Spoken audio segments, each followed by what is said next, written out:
Happy Friday, everyone. Happy Friday. It is Friday. We made it to the end of the week. Look at us go. So we are back with Roadwarden by Moral Anxiety Studios, as everyone can see from my screen. But yeah, so today's splash screen starts with the monks of the Orders of Truth study rites tablets, magic, crafts, and nature, and teach their followers to understand and accept the world. Maybe in my next playthrough, I will have to be a follower of the Order of Truth. Interesting. I'm not unhappy with being a pagan, though, so that's the splash screen for today. Yay! Let's get into this again. Here we go. Continue. Ding. We are still at Foggy's. Soda Pop is observing the movement on the lake. So I believe our plan for today was to finish up the tunnel. Secret tunnel. So let us get going, shall we? Let us go.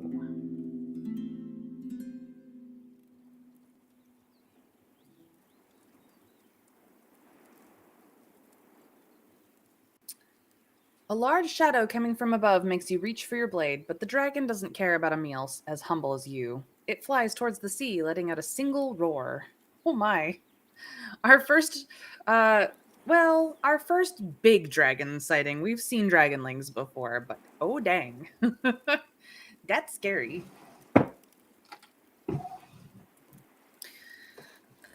So yes, we are going to the tunnel. Yeah, a dragon. A dragon headed out to sea. Probably to go fishing. Yes, we know there's dragons in this game. We've seen dragonlings. They're not very big, but they're kind of dangerous. They're not near. I don't think they're quite as big as our horse is. I do not know about their particular flight capabilities, but I could, however, go look it up in the journal. But yeah, there are dragons. In fact, let's take a look at the journal real quick about dragons. We have a bestiary. So dragonlings are fast and bipedal, often as tall as a human. Travelers encounter their packs near the roads. They're used to chasing their prey, with an extra advantage in an empty field than in the forests. They have thick dragon-like skin, powerful jaws, short hands, and some of them are partially covered with furs. Essentially run if you find them. However, dragons... Dragon size and the danger they present is beyond the understanding of humans. Some of them move on four limbs and devour leaves all day long. Some are bipedal and walk in the wilderness hunting for other monstrosities. Others fly on their massive wings or have other, even magical powers.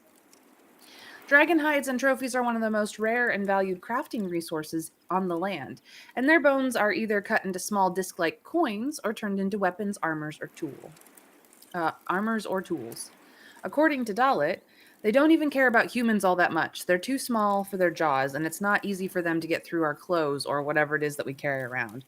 But they do destroy villages if they feel like it. I wish I could have a voice like they do. Whenever they roar, birds take off, and wild game either flees or plays dead. Could be a handy little trick. So yeah. According to our hunter friend, do not mess with dragon. Dragon won't mess with you. That is what we do. So, let's enter the tunnel and work on that today, shall we? You feel the gentle movement of humid air. We need to go as deep into the tunnel as we can.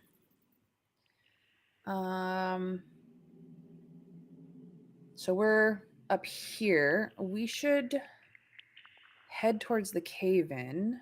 Can't set a trap here. Okay, enter the storeroom.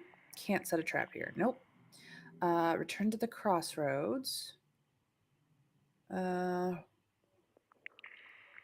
back to the cave with the stalactites. I will definitely consider putting a trap here. You look around. I could make a few foothold traps to slow down the undead. I could tie the monster claws to a branch and construct a whip trap. All right, chat. One or two foothold traps to slow them down, or whip traps to whack a skeleton. Slow or whack, one or two. You guys tell me shall we do?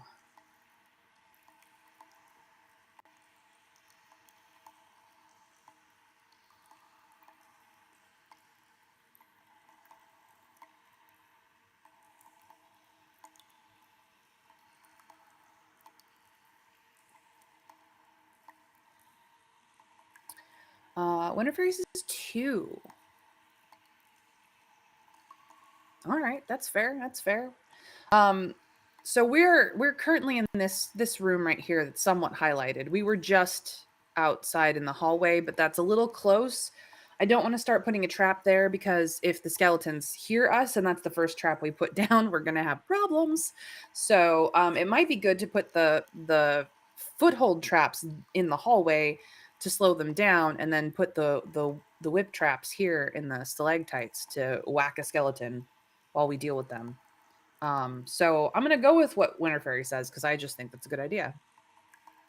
You could attach the bent branch to one of the stalagmites, giving it some decent camouflage, though the rocks here are rather brittle. Thanks to the tools you found, it won't take more than half an hour.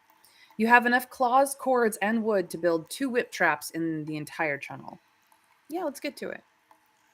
Hey, Trav, welcome in, welcome in. We're building traps in the tunnel. All right. Once you're done, you take a long look around, a long look at the triggering cord. Getting hit with the monstrous claws could kill you on the spot. We're going to go back to the dining room and put a trap there. Yeah. The spoiled food and moldy planks make you hold your breath. So we're going to consider putting a trap here.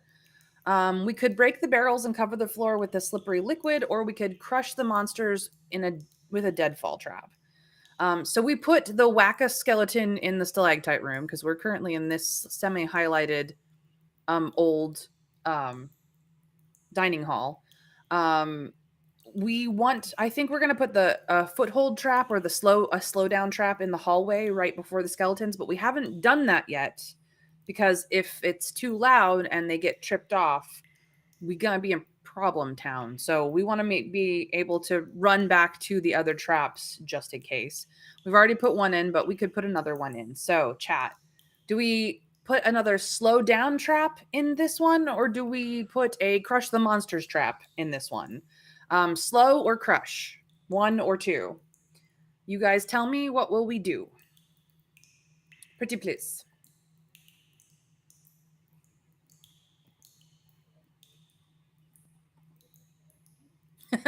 Whenever he's like, do. She wants to crush them splat. Crush them crunch. They don't splat, they're skeletons. It's a more of a crunch. Bony crunch. Crunch.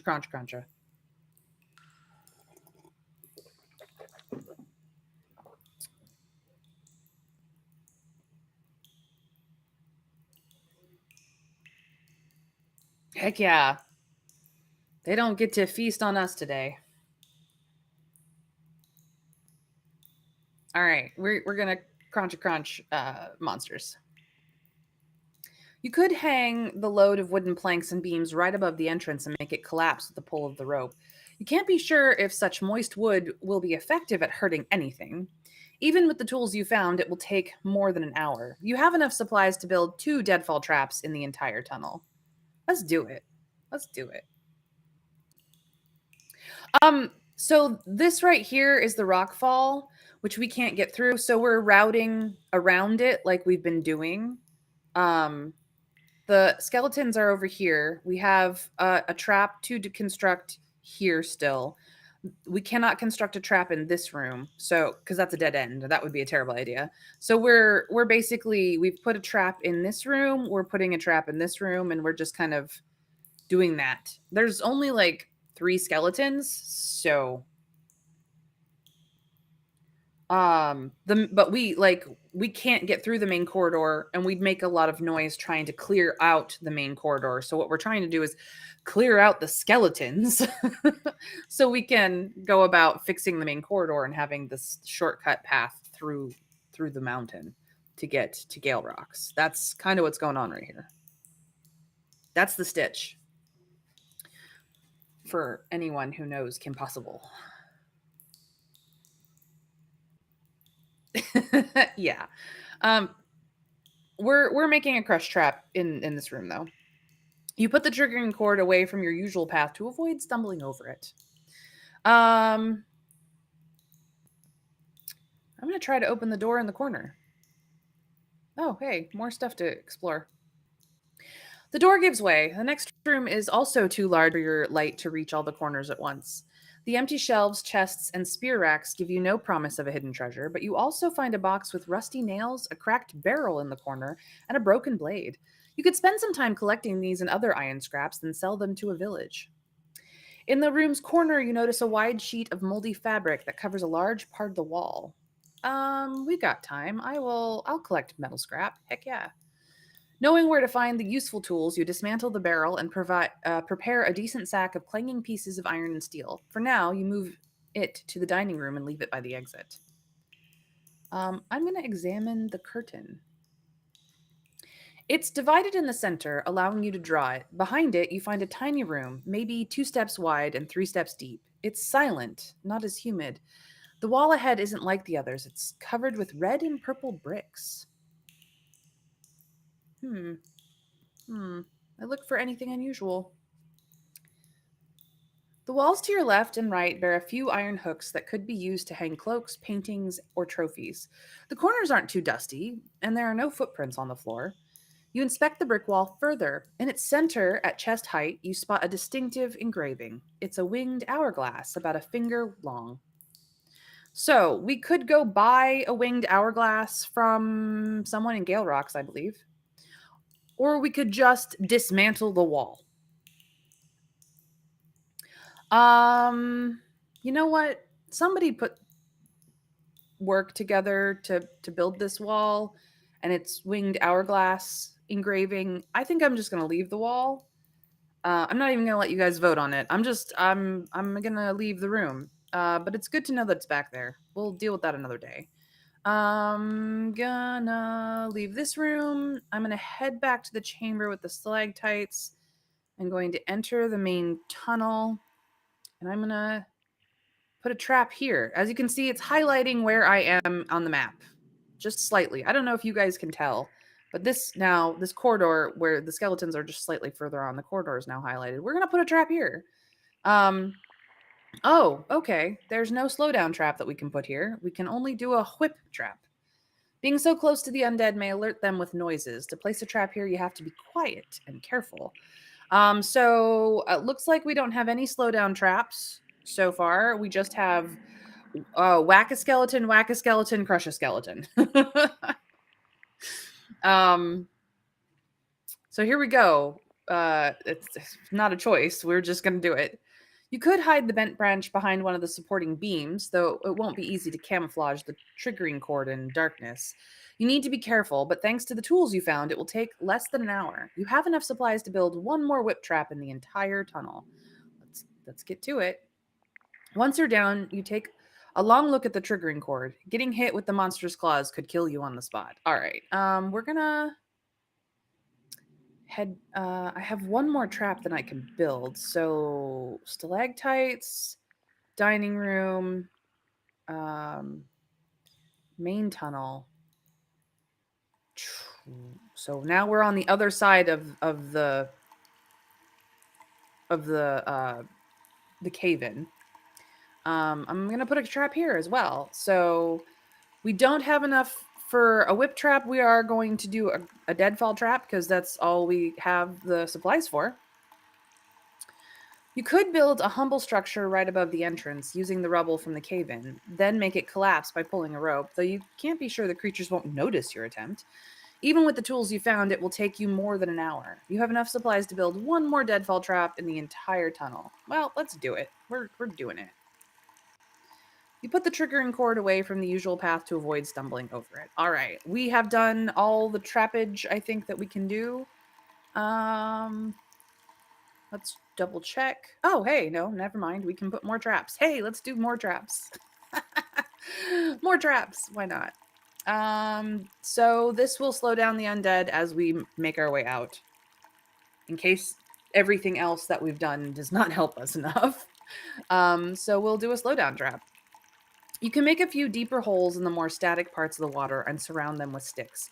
It should be enough to catch one's foot, even if only for a few breaths. Since you already know where to find some decent wood, you can get this done in just a few minutes. All right, let's do it. Let's head to the exit. Okay, more traps. Nope, forget it. No more traps. We have done all the trappage. Okay, cool. As deep into the tunnel as we can go. You can still see the light flickering at the end of the tunnel. Your whip trap is still here. All right, we're gonna go forward, guys. This is gonna get dicey. So wish us luck. Here we go. I follow the long tunnel north. Your slow pace only makes the long tunnel more exhausting. So, here we go. I cup my hands around my mouth and let out a shout. You take a deep breath. What are we going to shout down the tunnel to get the attention of the undead? Hey, you, come and get me is one. I will purge this land of you is two. I come in peace is three. Or I don't know, I just shout is four. So, what is our battle cry today, chat? Hey, you, come and get me. I will purge this land of you. I come in peace. Or rah. uh, one, two, three, or four. Come and get me, purge, peace, or shout. Winter Fairy votes one, come and get me. Trav says, I wanted toasted cheese. Which is apparently his vote for number 4. That's fine. That's fine. I can go with the pretend of a custom battle cry. Yeah. But unfortunately, you guys have left it up to me to pick which one. Oh dear. Oh dear. Oh dear.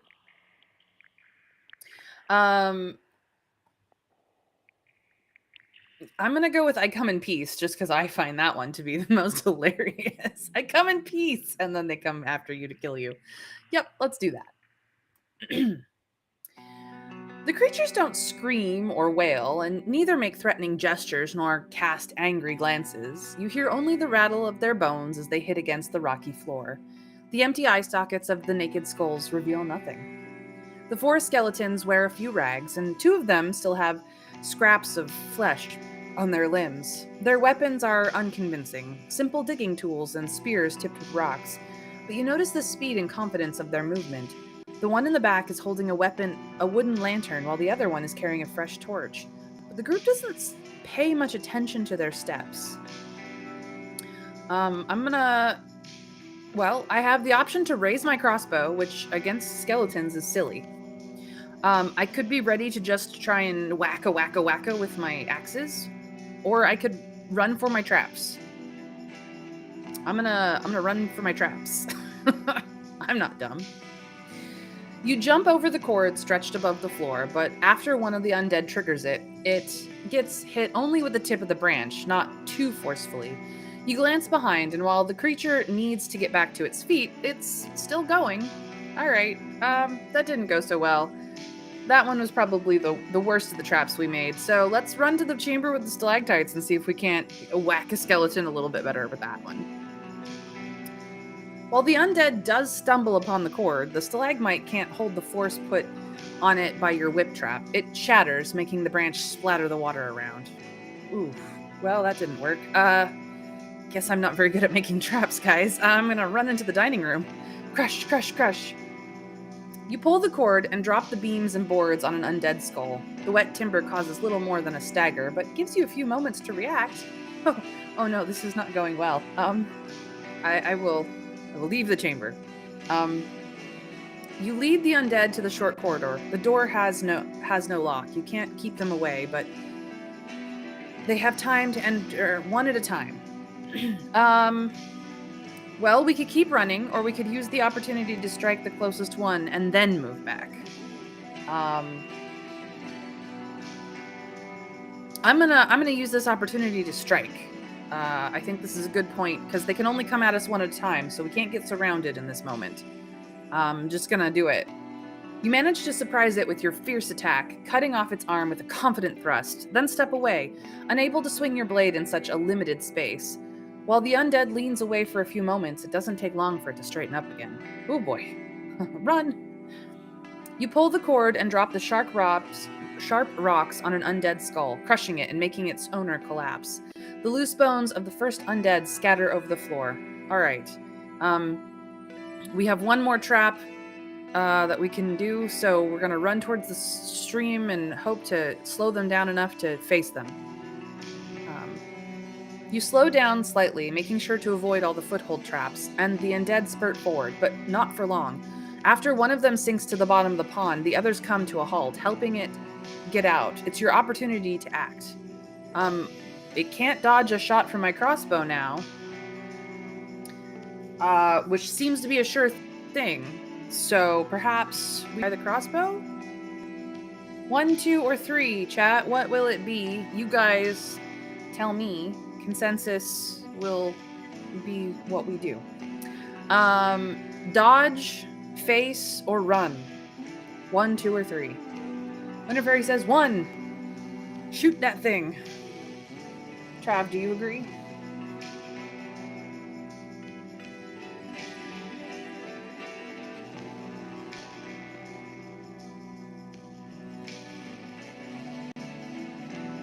May as well try it. All right. Shoot. Shoot to kill. Where do you aim? The head, the chest, or a leg? We know undead. We're aiming for the head. Let's come on. This is not even a decision to make. It is heads or nothing. The quarrel pierces through the forehead and stays inside the skull. The second undead sinks into the water silently. Heck yeah, we got it. I don't think we have any more traps, so are we ready to face the undead? I'm not sure how many more there are. We've taken out 2 of them. There's 3 or 4, something like that. Do we run or do we fight? Fight is 1, run is 2. Tell me, chat, what will we do? Please, please, I'm counting on you.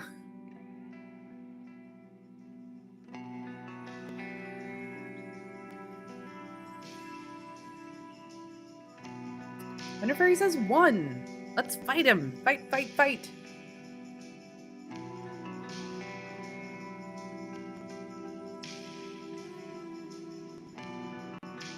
All right. It's fight time. Let's do it.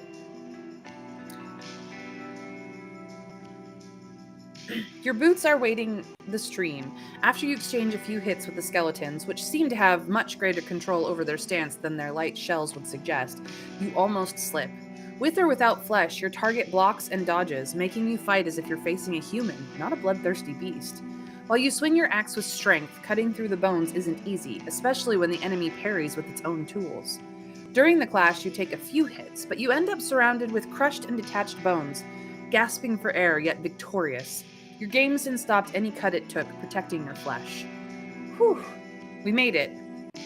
I'll decide what to do with the corpses after I leave the tunnel.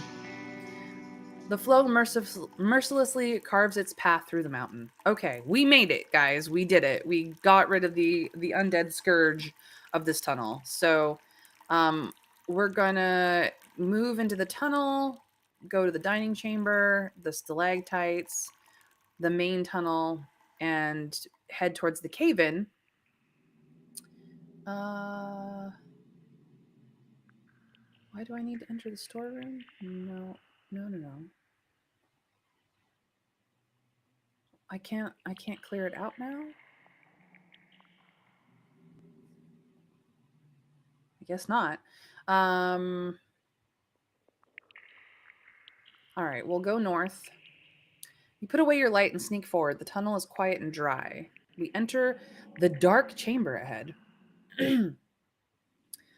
While the chamber is in shambles, you recognize its unusual furniture. The sharpened stakes, shield-like tables for crossbow users, empty spear racks. If necessary, it could be the last line of defense for guards and diggers, surrounding any beast or bandit determined enough to reach this end of the tunnel. You're in front of a massive double-leaf gate, taller than 2 humans, made of bronze. You're not sure if a single shell can even move it. All right, time to search the room. While there's plenty of furniture to look under or push aside, the undead left little to no signs of their presence, as if they were idly standing for years. A small pile of candles and another much larger one of candle stumps don't explain why the walking corpses would use light. You grab a few of the candles for later. All right, we will look at the gate. The gate requires some sort of massive key. Okay, we don't have the key for this gate, which is unfortunate. It's made of sheets held by thick bars. The pictures impressed on the surface portray fishers and their catch, sea monsters covered with nets, falling harpies, and working diggers. While it's doubtful it's made of a material worthy of turning into blades, it's priceless. You look through the keyhole, observing the continuing path and the clear sky with ease, despite the cobwebs. You take a deep breath of fresh air, then put 4 fingers inside. A key of this size shouldn't be difficult to find. All right. Well, we haven't found it yet, so back to the crossroads. We will head back to the Cave of Stalactites, the dining room, the main tunnel. We're here. Why can't we clear this out? Dining room.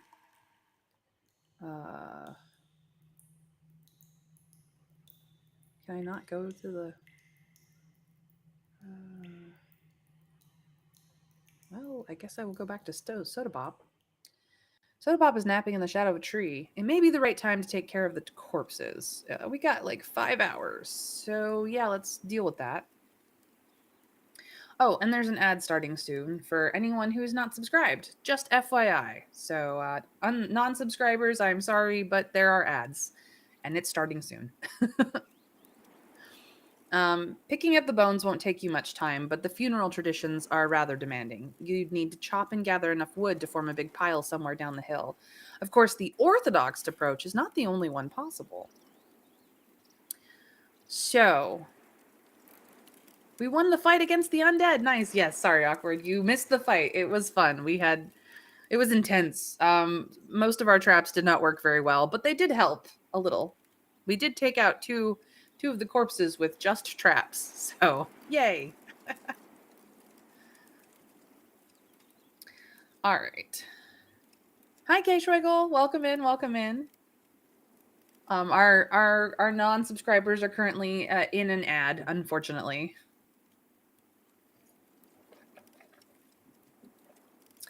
But we have cleared the tunnel from the undead. Woohoo! We won the fight. We do need to fix our gamison, but we'll have to do that at some point later. Right now, we're trying to figure out what to do with the crushed bodies of the skeletons that we were dealing with. So we have some options here. So we can... one of our options is whoever those creatures used to be, they deserve proper parting rites. It may take me 3 hours or so, but I'll let them rest on a pyre. I could spend an hour and a half crushing the bones, then spread them around instead. In a half an hour, I'll pick up all the bones and throw them around the hills, let the wolves and deer do the work, or I'll get back to it later. Well, for them to make sure that they stay gone, 3 out of the 4 options will work. Gale Rocks is not that far away. Foggy's is not that far away. It's actually pretty safe up here. We've gotten rid of the problem. So we've got places that we can go to sleep and stuff.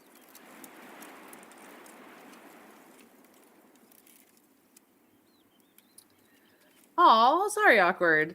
I wish you well on your trip. Good luck on your trip. Travel safely, please. We will miss you, but thank you for the luck. I appreciate you. Feel free to come back when you're not traveling, or, there's always my YouTube, which is linked on my Twitch profile now, where you can go and at your own leisure watch the streams, even though you're not there to participate. So yes, safe travels on your trip. I I had a week-long vacation recently myself, so enjoy your trip. I don't know if it's work related or fun related or a little bit of both, but whatever it is, I hope it goes well. So we have 5 hours before dusk. Plenty of time to even give these guys last rites that will take us 3 hours to set up and still get to either Foggies or Gale Rocks for some sleep. Either way. So chat 1, 2, 3, or 4. Pyre, crushing, or wolves. Wolves or later. Pyre, crushing, wolves, or later. 1, 2, 3, or 4. You guys tell me, what are we going to do with these skelecorpses? Take care, sorry, awkward. Have fun on your trip. Winter Fairy says 2. Break and crush. Show them our displeasure for beating up our Gameson. Trav still says 3. Let the animals figure it out. K-Schwegel also says 2. Wow, no last rites for these poor souls that have been standing in a tunnel for who knows how long. Long enough for their flesh to fall off and rot away. Yikes. The 2s win. So we will just spend an hour and a half breaking and crushing the bones and then spreading them around. Fertilizer. After spending a few more minutes in the darkness, you take 3 sacks filled with human remains to a large flat boulder, then start to hit them, either with the blunt side of your axe or the conveniently shaped rocks. The skulls and hips take especially long, and as the long minutes go by, the area becomes surrounded by the white and yellow dust and chunks of bone, as well as teeth. The longer it takes, the more numb you become. Then you step away. You're still sweating. Good thing I have my gloves. Well, that's the thing, though, is like all the major religions believe that at least burning corpses on a pyre is the right thing to do. And I don't mean that as in the followers of right, I mean as in correct. So even if we just mumbled, hey, I hope you go wherever you're supposed to go for your religion, it's the burning of the bodies is the important part. Good thing I have my gloves. Soda Pop welcomes you with a knicker. All right. So it is 4 hours before dusk. We need a gigantic key. For some reason, I cannot figure out how to clear out the tunnel from the rock fall. But it takes an hour and a half to get to Foggies and an hour and 15 to get to Gale Rocks, because this is currently still not able to wander through directly. But I believe we need to go to Gale Rocks and be like, hey, we cleaned out the tunnel. Can you help me with a cave-in thing and like give me the key for the gate, please? I think that's the way that we go. So to Gale Rocks, because we can sleep there. The workers are now resting, preparing themselves for the arrival of the fishers, while the younger locals still have to move wares and tools between the buildings. Wherever there's a table or a bench, there are people feasting on roasted fish and fresh fruits, and the smell of herbs burns your nostrils. The youngsters are focused on their play, overseen by the elders, but even they seem to have a little energy left. The laziness covers everyone like a fresh blanket. Most of the locals greet you warmly, often addressing you by your name. Aw, we're liked here. This is nice.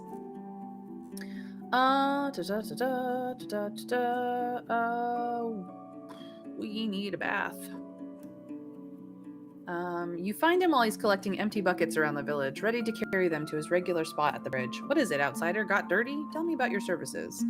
So, do we work for 2 hours to get cleaned, or do we just pay? I would like to keep our money, actually. I think I'm just gonna work and get cleaner.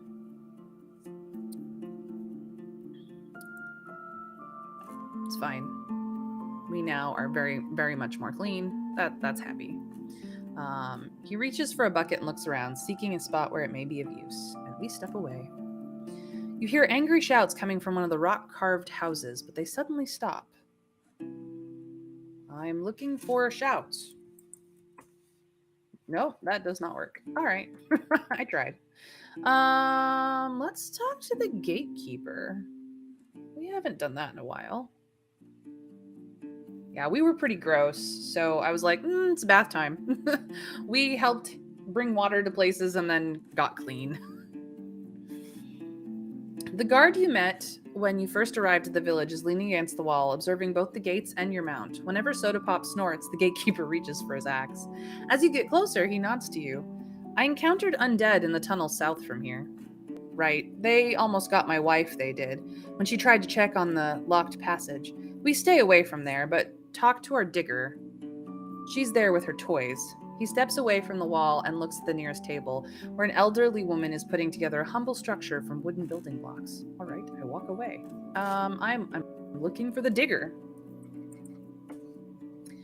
The locals explain that the centuries-old caves need little work, and the humble fixes they put into the walls and sheds are taken care of whenever such a need arises. After a few minutes of chatting, one of the children leads you to an elderly woman responsible for looking after the condition of them buildings. The digger, called Luno, already wrinkled, gray-haired, and slightly stooped. She's sitting at the eastern gate, placing tiny building blocks on the table, raising a tall tower without making it collapse. Her hands are steady and precise, and her large eyes blink so rarely that you want to rub your own. She spares you a look and leans back, resting against the wall, then crosses her arms and critically observes her toys. Cheers, stranger, I have time. I got rid of the undead from the old tunnel in the south, but I'm missing the key to the gate. Or, I'd like to learn more about the tunnel that leads to the mountain in the south. Or, I was told you're the one who looks after the local construction works. Or farewell, but that would end the conversation. 1, 2, 3, or 4. Chat, how do we open up conversation? Undead, learn, construction. 1, 2, 3, or 4. If she has it, all the better. Yep. Everyone's down for 1. All right. Quick voting. Thanks, guys. I got rid of the undead from the old tunnel in the south, but I'm missing the key to the gate. As Luno shakes the table, her toy structures fall apart. Merely like that, you cleared all of them awoken on your own. After you nod, she looks at your axe, then at her toys. I don't have it, I'm afraid. Its place is at the armory, in a hiding place behind the fake brick marked with an hourglass. You need to press it with a pendant, like those we wear in our village. A clever mechanism, this one. Oh, well, where can I find an hourglass pendant? Ask Rafina the tailor. Tell her I'd like to give you one as a gift. Sweet, we might be able to get it for free. I'd like to learn more about the tunnel that leads through the mountain in the south. It's older than any human soul it is, but not ancient. Those who dug through the mountain were still around when I was but a small lass. The village saved everything it got from trade for more than a generation to bring the bronze gate from Hovlavin here. The pickaxes and all them tools and nails. It has a single long corridor that reaches from one end to the other, and a few chambers on both sides where travelers used to spend a night if they were desperate enough. Don't try it without a group of guards now. Monsters also love deep caves, and the days are getting colder. How come in the first place? Depends on who you ask. Let's just say that a great turmoil happened 10 years ago, right? The settlements grew further apart, traded less. Keeping a garrison of fighters and builders at the tunnel brought little value. We had to put greater trust in our own work, not in the caravans, once again foraging, cutting trees, and farming. With time, more and more beasts gathered around the tunnel, getting used to seeing no pushback. She looks at an old plank that's been resting behind her stool. She compares its thickness with her toys, then reaches for a gouge and a handsaw. It was 3 years back when a few traders of ours went missing. Our searching group found the gate, locked from the inside. They tried to check it, but left the place when they saw moving shells, dead and fleshless. We've decided to clean it someday in the future, maybe hire a group of strangers to take the risk upon themselves. She glances at you, but so far none have reached our village. I was told you are the one who looks after the local construction works. That's pretty much it, right? She glances at the spread wooden blocks. Every few springs or summers, I gather a crew to build something new or replace an old hovel or with something fresh. But most of the days, I just make sure that roofs don't fall on our heads and that the cribbing in the caves isn't too moist. Then the coopers help me or a bunch of fishers. Uh-oh. I have problems. Interesting. Interesting. One moment, technical difficulties.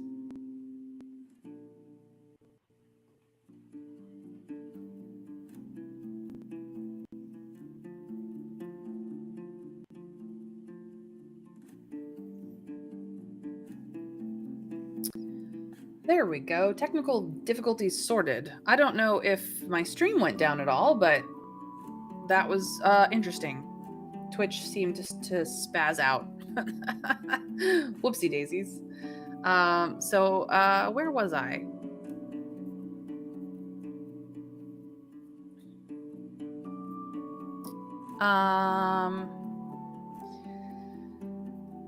Then Coopers help me, or a bunch of fishers. She gives your axe a long look, then reaches for her much smaller hatchet and shaves one of her toys slightly, narrowing it. For centuries, there's been merely one digger at a time, and this custom serves us well, it does. A digger is an unusual name for your trade. And what would be a usual name in the city? A builder? After you shrug, Luno grasps one of her wooden blocks like a dagger. Our forebears used to dig in rocks, widening the caves, and it was a name with great honor behind it. When I look around, she does so as to prove her point. It reminds me of our long path, from hiding to thriving and on the surface. She can't hide her smile. Aw, she's sweet. Did your crew build that keep on the hill? It must have taken you many years. She looks in its direction. The whitewashed walls make it look brighter than many clouds. We started when I was only a teen, still learning from the previous digger. Her voice is full of pride. There used to be a humble watchtower there, with tents around it. Now we can all stay locked inside thick walls, but also shoot arrows from the wall, roof, and windows. You ask her if the keep has ever been used by the locals in combat, and she suddenly grows disheartened. You would be surprised, you would. There are tales of dragons, pirates, and bandits, but all of those happened before the war. Those lands were different, though I can't exactly say how. I'm with the merchants. Do you have enough building materials for your needs? Better ask the Coopers. They struggle with timber. The good thing about digging in hills is that we always have enough stone. Our rocks are crude, but we don't need to sculpt, just pile them on. She turns a few building blocks into a small wall. Cool. Farewell. Hello. The 10-year-old mystery. The clues you've gathered suggest that this lazy peninsula went through many changes 10 years ago, accidentally, around the time when the southern village has fallen. You could use what you've learned to ask the locals what exactly happened. Gaining their trust may take a bit of work. Interesting. Okay, so Luno the Digger has been acquired in our list. We do need to go speak with the tailor. So we shall. Once you enter the dark cave room, Rufina welcomes you with a nod. Is everything fine? Luno mentioned she'd like you to give me an hourglass pendant as a gift. First time I'm hearing about it. As she looks up, the beads in her hair dance in the light. I'll just ask her later on. You can pick it up from there. She nods at a box with pendants, rings, buttons, and buckles. All of them bear a touch of previous owners. Is there anything we need? So we can fix our own gamison. I'm not going to worry about that, but buy for 0 coins the pendant. All right. We got it. We got the pendant, you guys. Yay. Thanks. I head outside. Cool. Cool.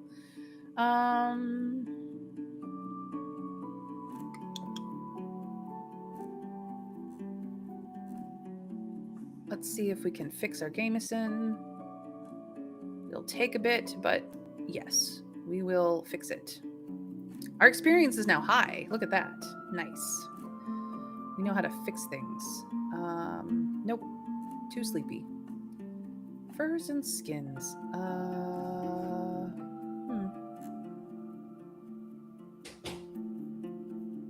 Nope, not wearing it.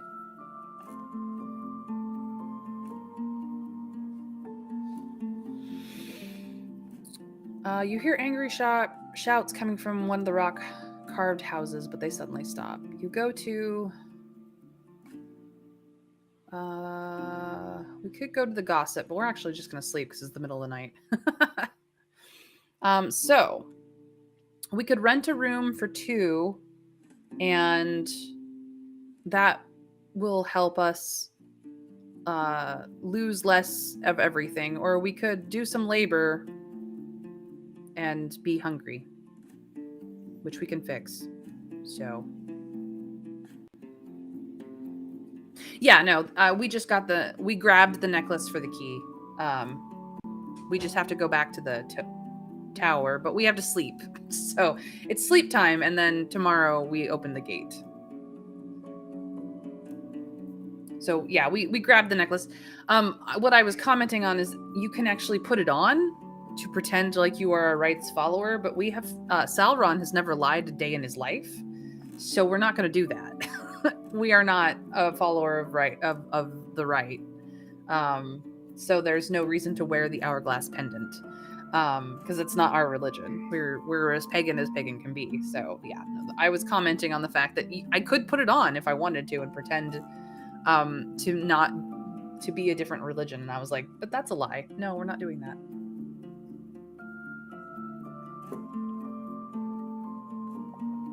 I'm gonna labor because I'm keeping my money for other things.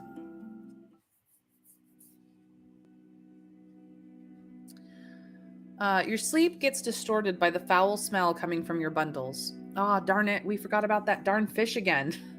The raw fish meat is now rotting. Its state will get worse with every day, but even now you struggle to imagine that you could continue your journey with this smell around. So we throw it somewhere where it won't bother anyone and get back to sleep. We have got to stop doing that. We get the fish. We don't do anything about the fish. The fish goes bad. You wake up surrounded by darkness. The keeper is sitting outside next to the open door. The fishers are getting ready, they are. Go ask someone where you can load the wagons, she says slowly, as if you are meant to repeat these exact words. You're freed from your duties after a few hours of work before you get a backache. You sit on a bench, chatting for a bit with a few of your companions. Most of the locals greet you warmly, often addressing you by your name. The pillars of smoke start to rise above the buildings. Many of the workers have already left the village. The remaining adults are either outside carrying timber, food, or other wares, or in their workshops, the largest of which are open air. The sounds of work muffle the conversation, so mostly you hear the shouts of children and overseers. We could go get some food. She notices your arrival but doesn't spare you more than a nod, still focused on the tasks at hand. I'd like a meal. So we can barter with 2 bunches of wild plants for a filling meal that won't spoil anytime soon. We could pay a coin, or we could work for a couple of hours, but we're already hungry, so perhaps we should just barter.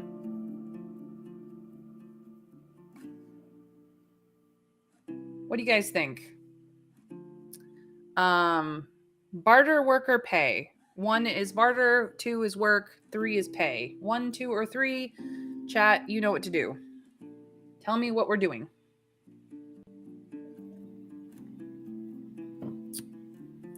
Whenever he says do some work, the 2 is currently the vote. What does the rest of chat think?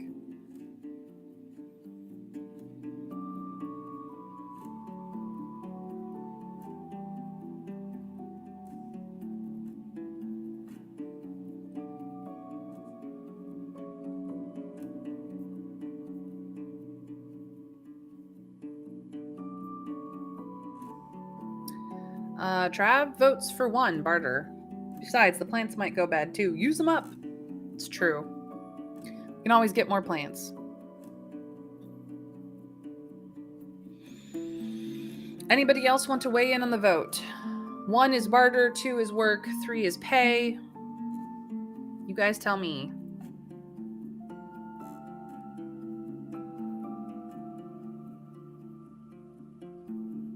I will go with the consensus.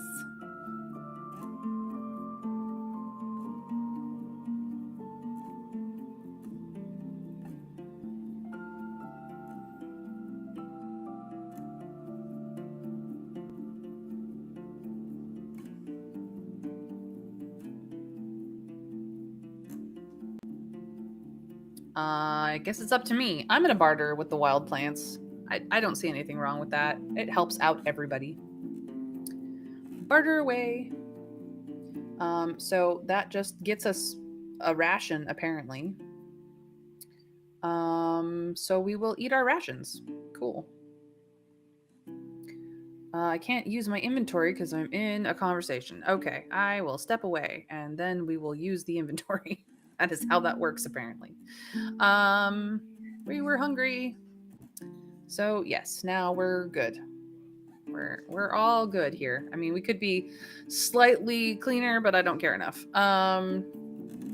Let's go talk to the head woman real quick.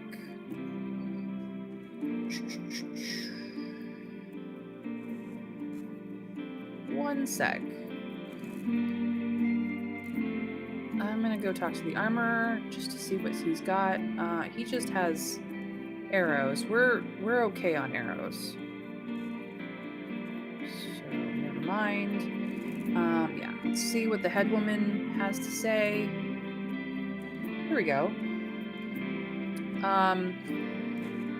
Severina puts away her writing instruments and looks at you keenly. What's the matter? I believe that something awful happened to the village in the distant south, the one turned to ruins. Could you tell me anything about it? A polite smile crosses her lips, while her violet eyes remain firm. I'd rather not talk about it, all right? After a moment of hesitation, she said slowly, a few of the hurt families are still with us, and we agreed to leave it to them if they were to seek retribution. Interesting. About the lost merchants.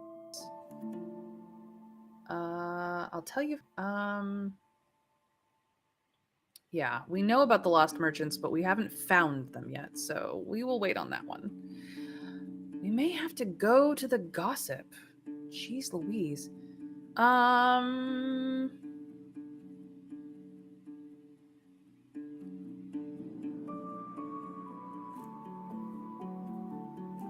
Fulvia. I'm looking for Fulvia. Keeper doesn't acknowledge your arrival until you call her. After she leaves the dark tunnel, she says nothing, waiting patiently. Okay, nope, that does not work. Okay.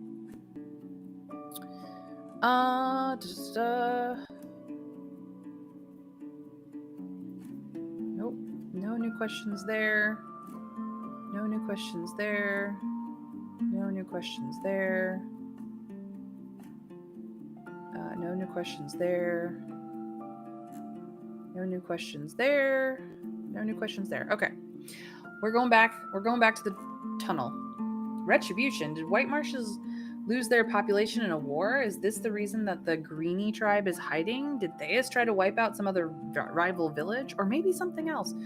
Well, what we know about the ruined village, this village right here, is that the Wrath of the Wilds literally ran through the place, destroying it. We do not know what happened, only that a large herd trampled through, destroying many things.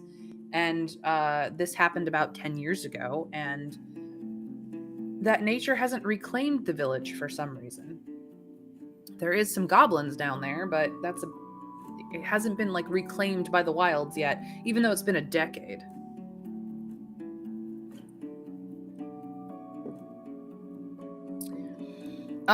So whatever happened that caused the herds to ransack through there is what the retribution would be about. Clearly, people did something wrong, and nature responded to that. But there is people involved. It is people's fault. We just don't know the specifics. So now we have another thing to go run around and ask people about, if we can get them to trust us long enough. But we're gonna finish up this old tunnel because that will help our travel time immensely in this area. So we are going to... the winds hit you at full strength. You adjust your cloak as the twisting tree branches fight for survival. I enter the tunnel. We're gonna move forward. We're gonna head to the stream. We're gonna move deeper. We're gonna head into the dining area. Why is it that I cannot get to this?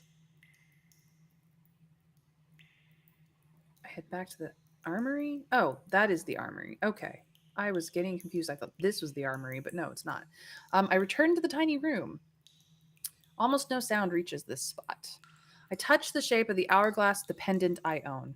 It's a match. You fit it into the grooves, then press. The brick moves deeper inside, then bounces back, allowing you to draw it out completely. It's a secret compartment. You find a key made of bronze. It's as large as your forearm. Cool. So I turn back and go deep into the tunnel as I can. The chamber is like a battlefield. I open the gate with the huge key. Easier said than done. Rotating the key alone makes you hold your breath, and as you work at pushing, the leaves open and you puff and blow, taking breaks. After it's done, you wipe your sweaty forehead, giving a proud look at the light that has now entered the chamber. So we've opened it, but can we lead Soda Pop through? No. I return to the tunnel. I go back to the crossroads. I walk towards the cave-in. I enter the storeroom. I walk outside. Yeah, I should be able to fix this, but I apparently cannot. Back to the crossroads. Enter the stalactites. Dining room. Main tunnel. Here's the other side of it. Can't. Oh, it's fine. I've already explored the entire tunnel. Okay, so Soda Pop snorts from boredom, then paws the ground. You are currently here. Maybe that's all we needed? I'm not sure. But I'm going to go back to Gale Rocks real quickly and talk to the digger. For anyone in chat who's not a sub, there will be an ad very shortly. Just FYI. The smoke above the village is as dense as it gets. The locals are taking care of the most tiresome tasks before the return of the fishers. The adults are either outside carrying timber and food or in their workshops, the largest of which are open air. The sound of work muffle the conversation, so you mostly hear the shouts of overseers. The elders also do their part, helping with cooking and chores, while children either make as much noise as they can or pay attention to their trade lessons. Most of the locals greet you warmly, often addressing you by your name. We will go to the digger. She's helping a small boy build a large house with her wooden blocks. Cheers, outsider. The tunnel is open again. Better tell our head woman about it, and I'll talk with the others. We can move to some serious work in spring, but it would be better for us to do the groundwork before snow falls. She shuffles the wooden blocks and moves them into a single row. And if the tunnel is somewhat safe, could you take a closer look at it, inspect the chambers? Report to me, and I'll ask one of my neighbors to give you an easier time. Even though she seems to put no thought into it, the blocks are now ordered from the brightest to the darkest. I've explored the entirety of the tunnel. After your initial report, Luno comes up with one question after another, and while some of them are specific and significant, others are absurdly simple, as if she's making sure you're not lying to her.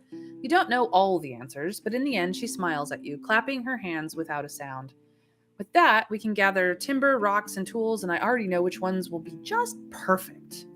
Cheers, Roadwarden. If you want, I can ask one of my neighbors to repay your hard work, and not just once. So free food, free room, free repair, 5 free repairs, free baths and laundry, or I may be in need of a boat one day and I could use a discount. Also favors. When we originally acquired this particular type of favor in Gale Rocks, because this is not the first time we've gotten this, we asked for favors to help just in general, which did help. People were nicer. People told us more things. But I actually think that maybe this time we need to go for that boat discount. Because as much as we could return to Hovlavin and end the game right now, possibly finding out where Asteron went or using a boat in some way might be necessary. But it is a difficult choice. So there are 6 choices here. 1, 2, 3, 4, 5, or 6. Food, room, repairs, bath, boat, or favors. I should say kind words. Kind words is number 6. So food, room, repairs, bath, boat, kind words. 1, 2, 3, 4, or 5, or 6. Yeah, we can basically cover all those, but the boat discount would probably be best. We know we're going to try and follow up on that eventually, and I bet the boat would be expensive. Currently, the boat person won't even offer to build us a boat, so the boat discount is kind of important, I think. But that's the vote, guys. What's it gonna be? 1, 2, 3, 4, 5, or 6. Food, room, repairs, bath, boat, kind words. You guys tell me. The consensus will be. K-Schwiggle says the boat. I'm assuming that Trav also is doing the boat. Unless he wants to correct my assumption. He may do so at his leisure. I knew we were on the same page, Trav. So that's 2 votes for boat. Winter Fairy, are you still having choice paralysis? Because I wouldn't blame you if you did.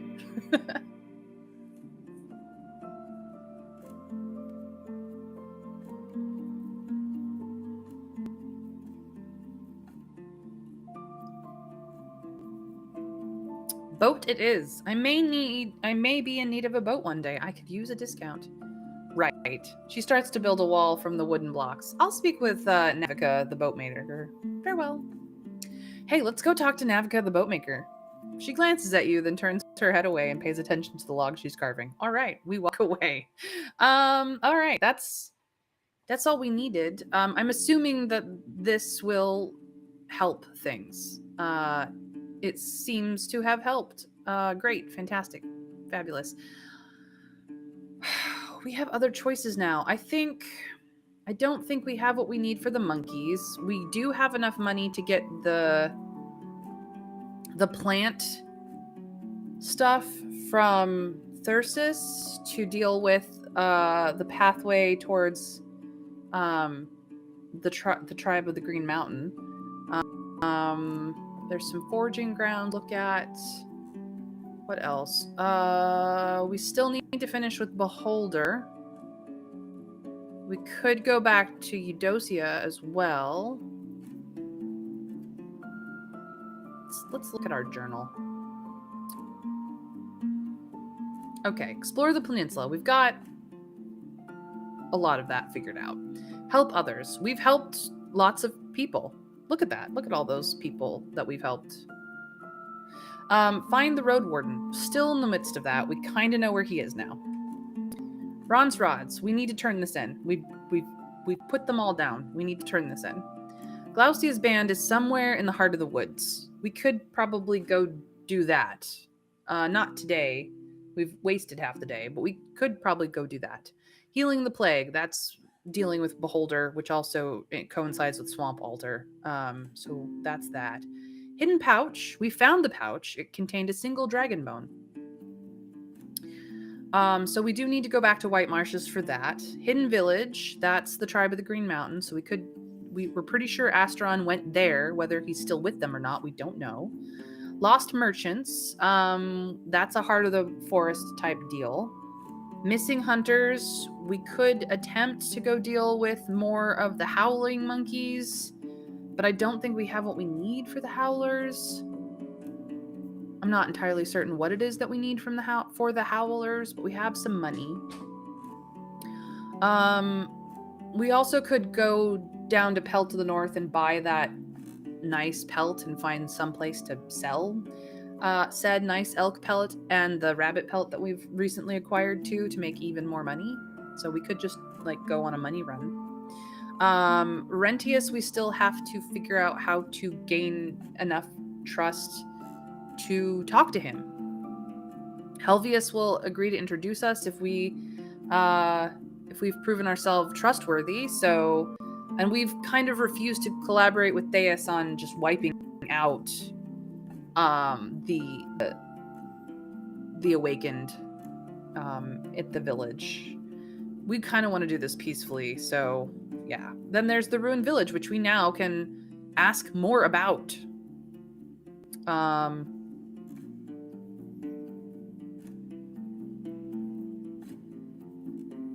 Yeah, we're halfway through our quests at this point, which is nice.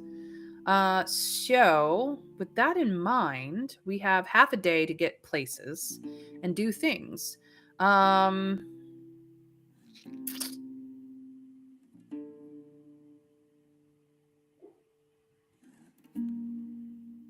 What would be the best thing to do?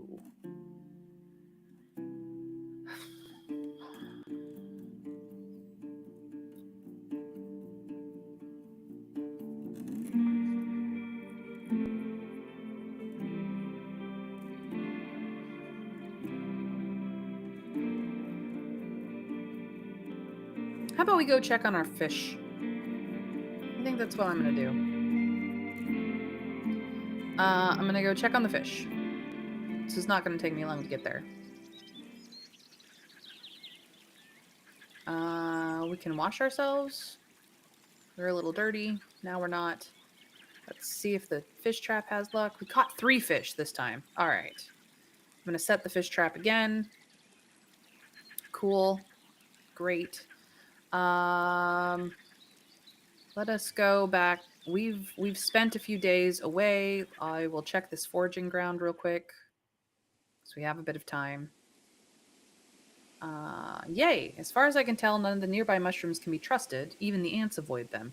You don't spot any larger predators, so we're going to try and forage, even though it will take some time. Ooh. Oh, this is new. You put even more effort into exploring the area, but you only find things that you can't use on the road. Honey, mushrooms, insects, acorns, eggs, or little critters, snakes, and lizards. You do, however, find an unusual spot in the far east near a shallow pond. A small ravine of sorts, though instead of water, it hides torn clothes, broken tools, and the remains of a camp. There are no bones around. Whoever had found their end in this place surely turned into an undead years ago, or decades ago. There's a broken rope hanging from a tree stump. The other part of the plant is already at the bottom of the ravine. So, it's 3 hours before dusk. Maybe I'll find something of value in the bag or the tent. I better get down there? Do we want to go down? Or do we want to just immediately seek shelter? 1 is check the tent. 2 is seek shelter. Tent, shelter, tent, shelter. 1 or 2? Chat, what are we going to do?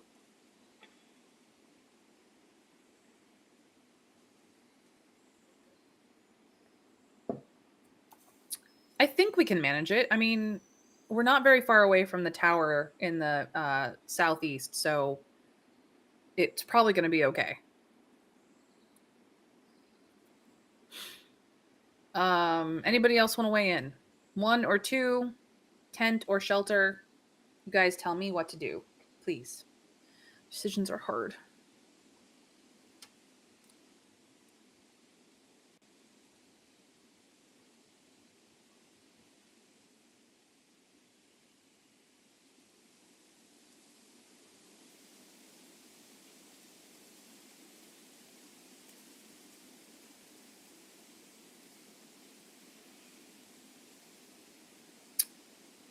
Casual also says tent.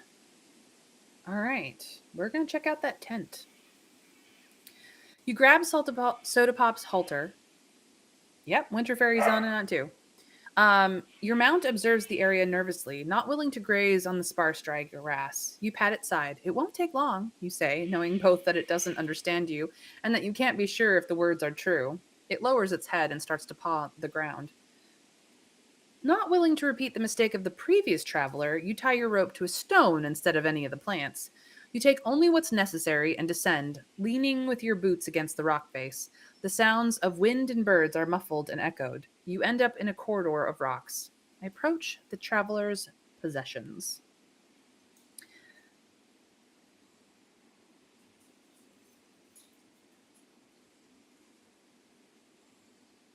That's fair. We just haven't been in that area in a while, Trav. We have not gone to visit Beholder. It needs more kisses and hugs, absolutely. We will get to that. You find no blood, flesh, or bones, but the clues tell you all you need. Someone was betrayed by their own robe, now lying on the ground with a torn loop. They landed on their bag, in which you find a bunch of broken supply jars and scraps of linen, then tried to crawl away. You find nothing of value, not even dragon bones. Maybe that's why the dead used to own such unreliable equipment. You're ready to climb back, but once you turn around, you realize that you've overlooked something. Sticking out from the wall, a pickaxe, surrounded by dozens of cracks. Some of the smaller rocks have already crumbled up. I grab the tool. Wow. It gives away easily, more thanks to the rust than to your muscles. You throw it away, using your hands to pull away the shards of the wall, and you gasp once you recognize the patina on their surface. You kneel down and take a better look at the other rocks. At least half of them bear a touch of the green fur, like a statue in an old temple. You come to your senses, pushing away the images of fortune and future idleness. A large group would have to set up a hamlet here to even inspect the vein, with workers, guards, wood, supplies, tools. All under the noses of the locals. Squabbles over ore can turn violent pretty fast. Now I have to decide if it's a secret I take to Hovlavin or something I share with the locals. We found copper.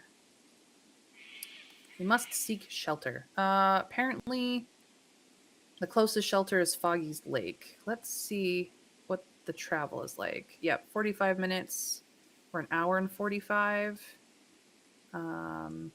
We have 2 hours and 30 minutes. Okay, we can just travel. So, since I was on my way down to Eudocia anyway, we're just going to go to the abandoned watchtower now that it's not full of bugs.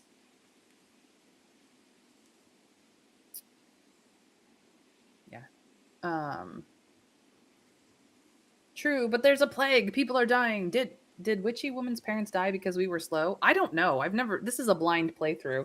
It's probably that, but she already knows that they're dead, so we were just giving her time to grieve in peace.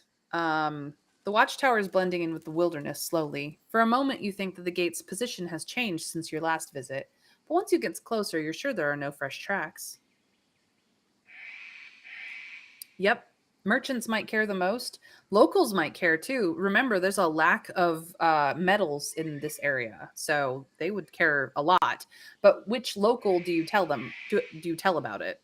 Um, we have 3 raw fish in our possession. Which would we like to do? I think we should cook all 3 fish. I think we should just cook them. We keep letting our fish go to waste. I'm cooking some fish. It takes you a good few minutes before the fire gets started, then grows strong enough for you to cook. In the meantime, you prepare the captured creatures. You cut through their stomachs, remove the guts with your fingers, then pierce through the animals with pointed sticks. Keeping them at a safe distance, you roast them slowly until they both look and smell prepared. We will gather some firewood for another day as well. It's not difficult to find the dead trees in the woods, but you take some time to find such pieces that won't force you to use your battle axe. You find tinder near the shrubs and some dry branches dropped by the healthy trees. You don't need to warm yourself up for long, so once you're sure you have enough for the basic cooking, you move everything next to the camp. All right, time to enter the tower and sleep. You're at the ground floor of the watchtower. It's weirdly quiet here, and you see almost no movement. Cool. Let's get some sleep, shall we? Um, to sleep and to dream. You wake up in silence, barely hearing the wind outside the tower walls. You gather your things and climb down to where Soda Pop is napping. You walk it outside, allowing it to graze in the grass for half an hour. You place all your writing equipment on it and check your belongings. Thankfully, you find no sign of bugs. Yay. All right, so we've done that. We're going to go talk to Eudocia because it's been a while. Then we're going to go to the old bridge and maybe try to track down Asteron again. Hopefully we manage it. There are a few loud ducks on the shore, though they flee after you reach the gargoyle. You touch the cold shell. The monster's eyes glow red. Go inside, I'll be with you soon. The stone creature lets you in, and we enter the yard. Eudocia closes the door behind her. You're back.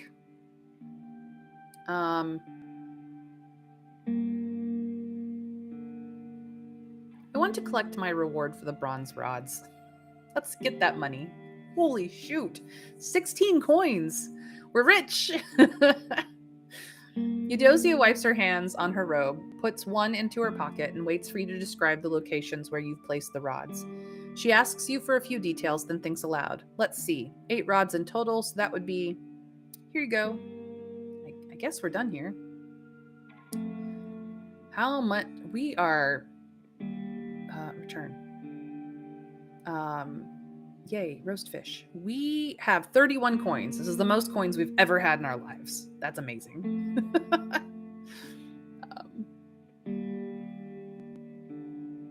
Roast fish only does 1. Interesting. You know what? We're just gonna munch crunch a little bit.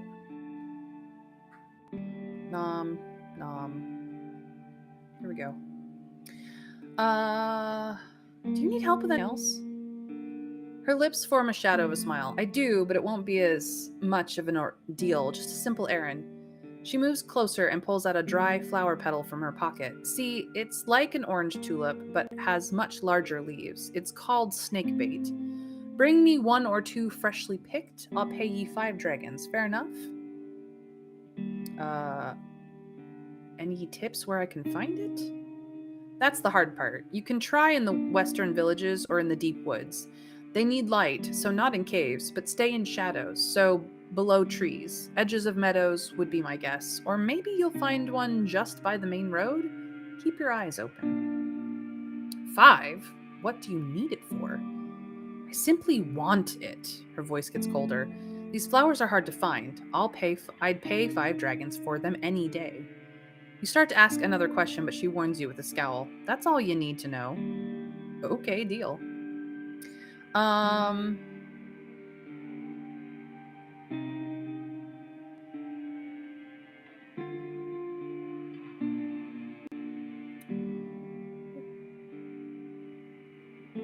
spoke with the monks. They're quite afraid of you. Are they now? She meets your eyes. What did they tell ye? As you recollect your memories, she patiently listens to your tale, staring into the distance with her arms crossed. So that's how they see me now, a beast spending every breath to hurt them. Yet they still ask me to put spells on their tools. She remains still, moving only her lips, drawing out every word. All it took was for me to move on, to leave them behind. They call themselves pacifists, unlike bloodshedding unites, they say, yet forced my tribe to work for them, from their birth to the pyre. It's the same sickness of the soul, believing that you see the truth, that other souls are blind. When she realizes that her voice is getting close to a shout, she falls silent. You seem afraid of the bandits, Eudocia. She glances at the gate. I'm not afraid. Glaucia is fucking terrifying. Here's a little tip, and engrave it on your soul. She can't be reasoned with. If you're strong, threaten her. If weak, ask her for mercy, I guess. She wanted to work with me, but I need no right to know her soul is wicked. She takes a step towards you. I think they're somewhere in the deep woods. I don't know much about these lands. I've got other stuff to worry about. There's only one place that I know of that could keep an entire band. An old lumberjack camp, but you won't reach it through any of the main roads, so... She steps back. That's that. You left Old Pagos during the same time when the village in the south collapsed. What happened?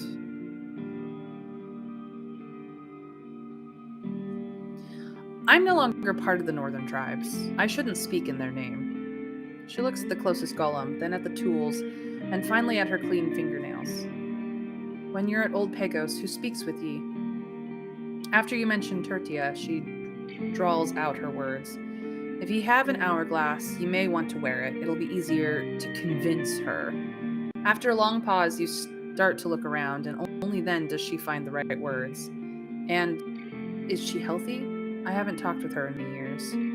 You admit that your conversations don't give you the full picture, so all you can do is describe the confidence of her voice, and that the tribe seems to trust her. I'm happy for her, she says with an absent voice. You exchange looks. It may have little meaning now, but tell her as follows. The warden ought to know about Steep House, Little Otter. She looks away, blushing. She'll know it's from me. Oh, now I'm sad. That's so sweet. I'm looking for a stare on the previous Roadwarden. She looks in the distance, holding one arm across her stomach and twirling her hair with the other. I should smoke aught, or at least gather wood. The summer's almost over. Okay. Hey, chat. She's clearly trying to change the subject. Do we ask her again, as if that's going to get us an answer? Do we offer to help her so that she'd be more inclined to tell us something? Or do we just stay silent and wait her out? 1, 2, or 3, chat. What will it be? Please, you guys tell me.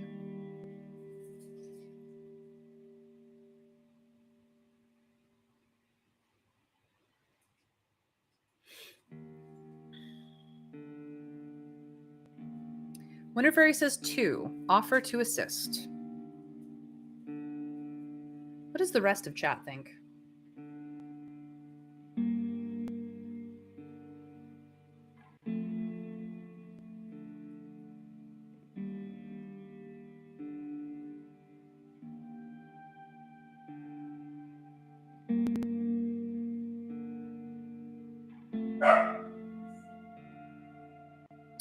Dixie has an opinion. I'm not entirely certain what it is, but it's an opinion. Looks like the 2s have it. We always do offer to help, but it will mean that her distraction worked. Maybe. Or maybe it will tell her that we are willing to do work for trade and information. I don't know. I could help you with that. She glances at you, but it takes her a few breaths to answer. You've no time for it, do we now? Wardens never do, neither do enchanters. She lets out a long exhale. You're someone who puts action first. Asteron was the same. If aught happened to him, don't let yourself fall too. Her description of his appearance matches what you heard from Tulia. Don't be deceived by his height, she adds. He brought me herbs guarded by a bear folk. Not many could match his spear and bow. In return for his various favors, I shoved Numa into his cloak, making it as warm and soft as the pelt of a white wolf. Best sleep of my life. She raised her daydreaming eyes. Her voice grows confident. If Asteron is still here, I'm sure he still has the cloak. It's green, has a light hood and embroidered leaves. I think we actually have it now.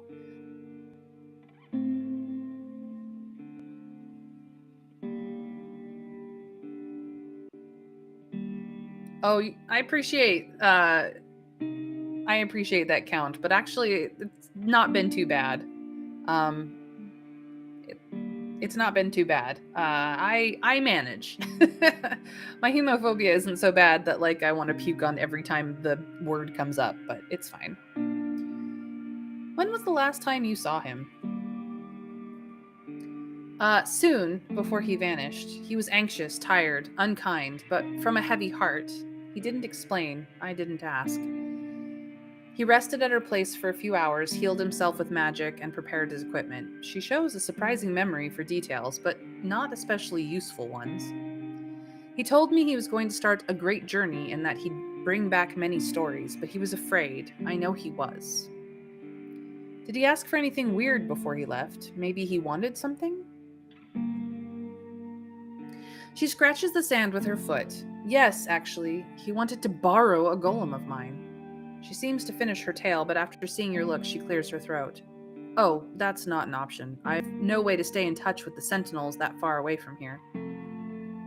So, chat, we have a vote. Do we say thank you, or do we ask if she has any messages for him, just in case we find him? 1 or 2, chat, what shall we do? Thank you or message is the key words for you. Winter Fairy says 2. Offer to send a message.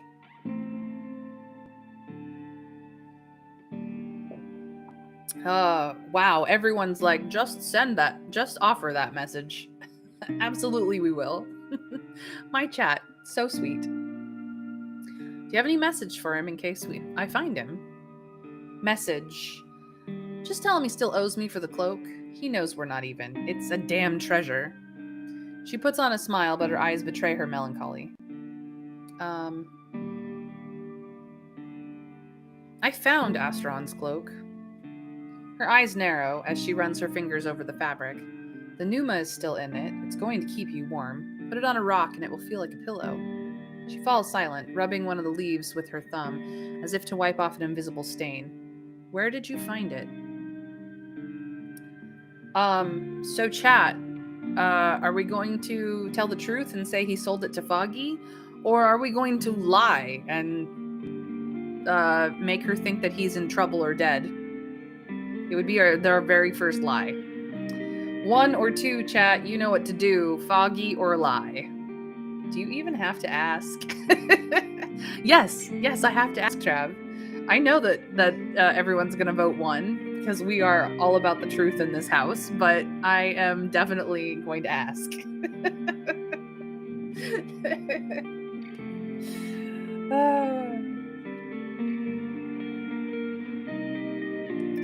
The truths are in the lead.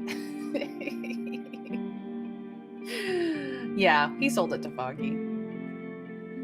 Your words reach her like a jab. She scratches the ground with her foot and her shoulders slump. You wait for a few breaths, but she says nothing. About the words on your golems. She thinks for a bit, then meets your eyes. They hold my spells. Each one means aught different. Look, chase, beast, run. The golems are meant to hunt. And I hope that if aught happens to them, I'll have an option to put these enchanted rocks into other shells. She twirls her hair. A nice little trick, though. I'm not sure it works. I plan to use a few more words like dig or lumber. Since you have writing on your golems, could you read some things for me? Her eyes widen, but she then smiles. You got it wrong. I ask others to write down the words I need, together with pictures, and I then copy them. You could go to... She lets out a sigh. The monastery in the far mountains. All right, well, that's another way of finding out where to get that. Let's trade. So we do need to do the sapling thing. And we could also buy another spirit rock. Notice how the price has gone down on the spirit rock to 6. Hello, new speakers. And also welcome, Count. I'm glad that you could join us. You've been knocked to second place in the bit in bits, just FYI. But yes. I swear there's maybe one person in the entire peninsula who can read. Yeah, basically just that the people from in the monastery can read. Actually, I'm pretty sure that Theas can read, but she doesn't care about helping other people that much. I'm aware, Count. I am aware. I was just letting you know. You are now second. You've been ousted. So if we buy the sapling right now, we basically have to go directly to the ruined village. We haven't been over in that direction in a while. So if we buy the sapling, we may as well buy the spirit rock, maybe 2, so that we can top up Beholder. So discuss, chat. Count has already added to the discussion saying maybe get them both. And I'm like, yeah, that's a good idea. What does the rest of chat think? This is not a vote. This is just a discussion. There's no numbers this time. There's no keywords. Just tell me what you think, please.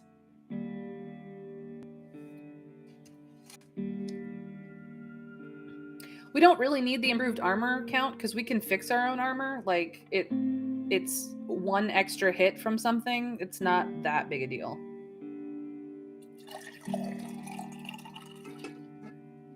We've been very careful, all things considered.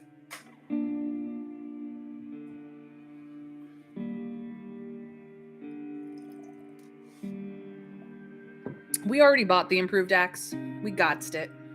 It's botted. We has axe. We're good. I don't think we can go to 5. I think it's 4, period. Hygiene stuff, I don't know. There's the plant stuff. We could buy new clothes, nicer clothes, so that we don't look like a hobo all the time. There's that elk pelt in Pelt of the North. That's like 16 or 17 coins or something that would make us money elsewhere. Yeah, there's things. But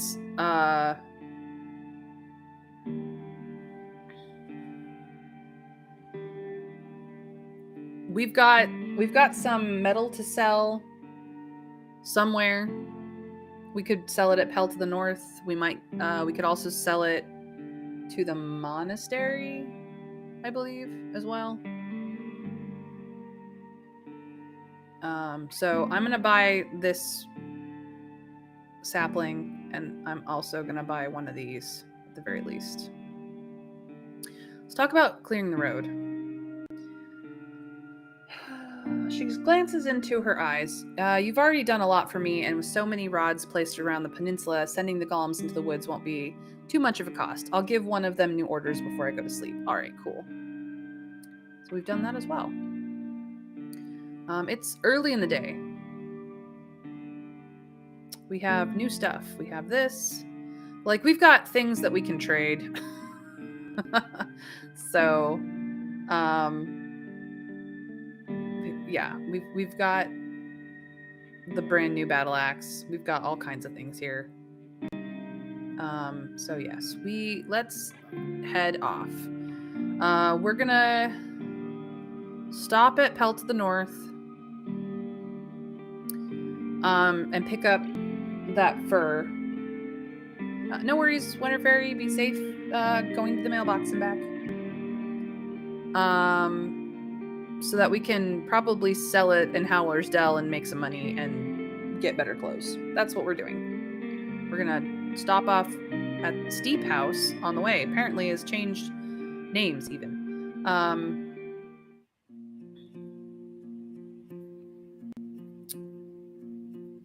The guard welcomes you with a nod. As you ride in, the other hunters splitting firewood and weeding the garden patches. You hear the sounds of work coming from the armorer's shop. Head to the armorers. Don't need anything there. Talk to the guards, because why not? The hunters warmly greet you, and Dalit welcomes you with a shining smile. Hi there. Our savings keep looking better the more often you visit us. So, you should do so every day. Do you know where there are undead that use light? Kind of? She gives you an unconvinced smile. I know they grow more human-like the older they get. I think they don't need light, they just want it.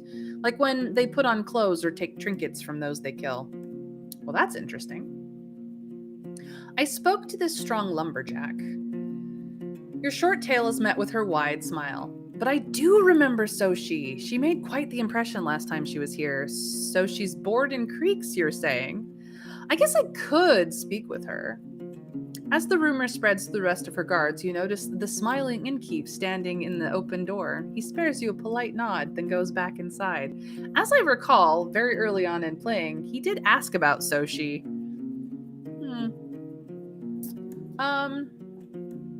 What is our money like? We've got 23 coins. Okay. So we could go with axe throwing. We could play dice. No, we did not matchmake those two accidentally. Very early on in the game, the innkeeper,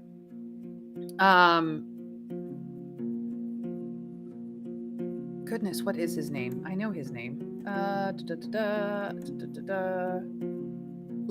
Lassen.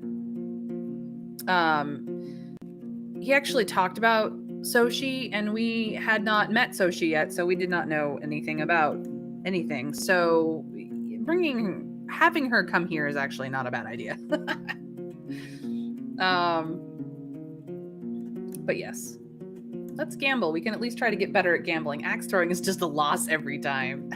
We have a better axe now, though. We haven't used the new axe to do axe throwing. We have an improved axe, just FYI. But we could definitely throw dice. So the vote here is dice or axe, or walk away. Dice, axe, or walk away. 1, 2, or 3. Dice is 1, axe is 2, walk away is 3. Chat, you know the drill. You tell me. Better axe, and it's a skill we're raising, maybe. I mean, I actually think it's off the combat skill. It looks like I've got 2 votes for axe throwing. So our combat experience is advanced, which is not bad. Our gambling experience is slight. So we could work on upping our dice, or we could try axe throwing again and see if, without Sorry Awkward being in chat, we actually win. I've got 2 votes for axe throwing. What does the rest of chat want to do? Which is essentially just Trav weighing in. Actually, he weighed in already at gamble, so it's axe throwing. Sorry, I'm distracted apparently. How about some axe throwing? If you think you can handle it, we'll throw 8 times. So it's going to take us half an hour or so. 4 players. Each one bets a coin. Winner takes all. Still in? I'm ready when you are. Oh, we made money, guys. We did it. Oh no. Sorry, Awkward's going to be so mad.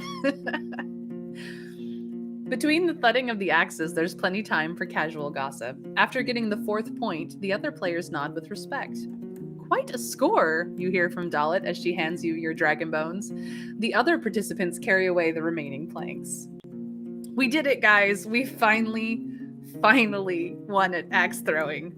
Poor Sorry Awkward had to miss it. I'm so sad. All right. I'm gonna walk away real quick and enter the inn. Some of the windows are open, revealing the dust dancing in the sunbeams. The innkeeper is standing behind the counter, preparing a set of mugs. Tulia is observing her sparse hair in the mirror, or rather, the back of a plate. Let's go to the innkeeper. So, you again, need anything? Do I have anything you'd like to buy? Let's see what you got. Iron scraps. I could free you from this iron and steel, but we don't have a furnace to work with them. Let's say 6 coins? Or could we get better price at Howler's Dell? Deal or no deal, chat? Deal or no deal? 1 is deal, 2 is no deal, deal or no deal. Do we take these 6 coins, or do we go to Howler's Dell and see if there's more coins there? Count says no deal. We didn't pay anything for these scraps. We literally collected them from a tunnel. Winter Fairy says deal. And no mail. Oh. Well, at least you didn't get junk mail, right? Try the Dell, improve our clothes first, see how it goes. Ooh, it's the previous set that was the 4? Yeah. So Howler's Dell actually has like a blacksmith setup. The monastery actually might give us more money than 6 as well, because I think they're the ones who need metal. Something like that. Or we could just take 6 more coins. Like, we have 26 coins right now. And I'm about to buy that pelt off of him so that I can sell it for more money and make a profit anyway, so. Deal or no deal? I have a vote for no deal, and I have a vote for deal.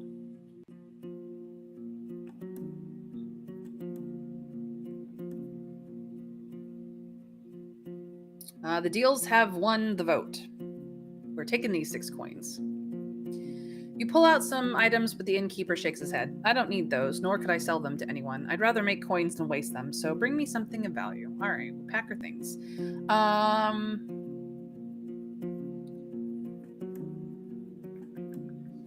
Show me your wares. I want this. Elk fur, 15, taking it. We're gonna make money later. It's gonna be fine.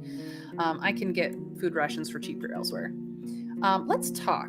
You and your group arrived to the peninsula not long before the village in the west was ruined. He glances at your weapon, then turns away from you, moving a few jars on the shelf, but without achieving anything specific. No, I don't think so. I may be in need of a Roadwarden services, but not of their nosiness. I'm not dropping it so easily, you start, and the man lets out an unusually loud chuckle. You notice movement at the entrance, and the man's gestures suddenly get more confident. Is that so? So why can't you figure out what happened to that place by yourself? So, we could say it was raided by humans. We could say it was destroyed during the wrath of the herds. We could say it was pillaged by humans, then destroyed by monsters. We could say it was attacked by beasts, then finished off by humans. Or we could say humans used monsters to destroy it. What do we think happened? Let's review our journal on this matter, okay? Do we have anything in here? I don't think so. Quests. It's Ruined Village. Okay, so this is what we know. I should use what I've learned to confront the locals and learn from them the truth about the ruins. So we arrived at the ruins of the village that used to be set on the southern road. It may be important to figure out what happened here and if it can ever be re-inhabited. You heard that the village was destroyed almost 10 years ago. This event occurred at the same time as a few others. The tribe of the Green Mountain cut off contact with other village. Newcomers arrived at Pell to the north. Eudocia left Old Pagos. People stopped using the road leading through the heart of the forest. The people of Gale Rocks started neglecting their tunnel in the south. Thurstus left his teachers at Howler's Dell, and the people of White Marshes started to isolate themselves. So all of this happened at the same time that the village was destroyed. We've experienced mysterious symptoms of an illness while exploring the village, and the scavenger felt the same way. Pyros is his name. The southern gate was destroyed by a massive force, most likely a troll or a powerful mage. The nearby clearing was massive, large enough to provoke the wrath of the herds. We found many marks left by large animal claws on various building entrances. While the village used to be small, it was also unusually wealthy. A wooden wagon and a set of tools were thrown into a river, all right next to each other. We found a quince tree that was partially burned by a torch, and some humans chopped through the fence that surrounds the large pasture, maybe to save a herd, maybe to steal it. So those are the things that we know from our own eyes. So, do we think it was raided by humans, which is 1? Do we think it was destroyed during the wrath of the herds, which is 2? Do we think it was pillaged by humans and then destroyed by monsters, which is 3? Do we think it was attacked by beasts, then finished off by humans, which is 4? Or 5, humans used monsters to destroy it? Winter Fairy has started the vote off with 5. Trav goes, Theus, was this you? Unusually wealthy does sound like someone she wouldn't like. The wrath was surely involved, so either 4 or 5. But we've just heard that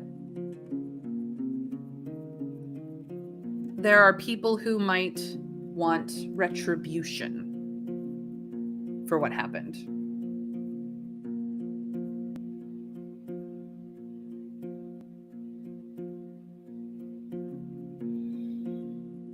It's possible that it was pillaged by humans first and then destroyed by monsters. I think the last 3 are the most likely, but I'm not entirely certain in which order. Winter Fairy says 5. Count, you need to pick 1. I don't actually think that any humans were on site. Way too risky if the herd was involved. Not necessarily.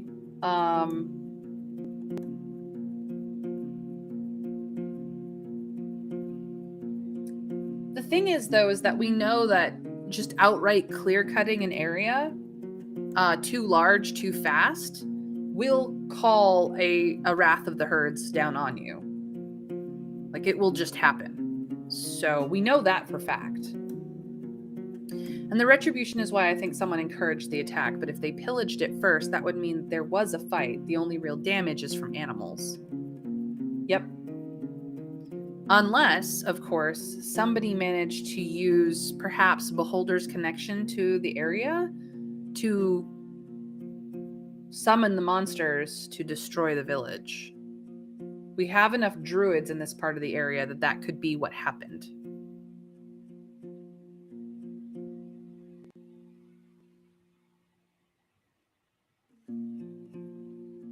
Yeah, there's also like a torch was dropped near a tree. There's definitely marks that there were humans involved in something, but it could just be that people were panicking and running from the herds and dropped a torch. But yeah, druid summoning the wrath would be number 5.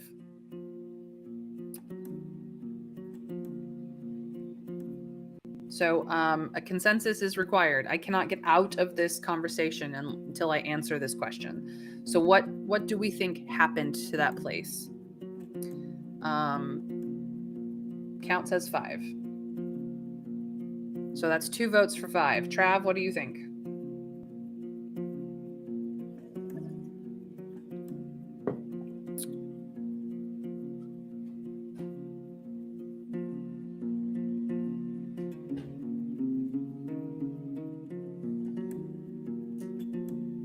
All right, we're gonna say 5. Humans use monsters to destroy it. He scoffs. So not only do you not know you want me to do your entire job and cut a branch on which I sit, I've no interest in changing things as they are. Thank you very much. You ask him what he wants in return, and he runs his fingers through his bluish hair.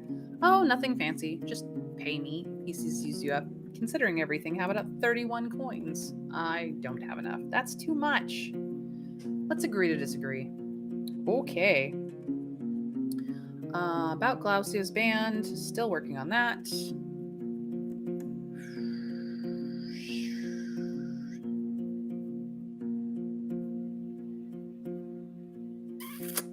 That's it. That's all we need. We're leaving. He's being a jerk. We shall travel.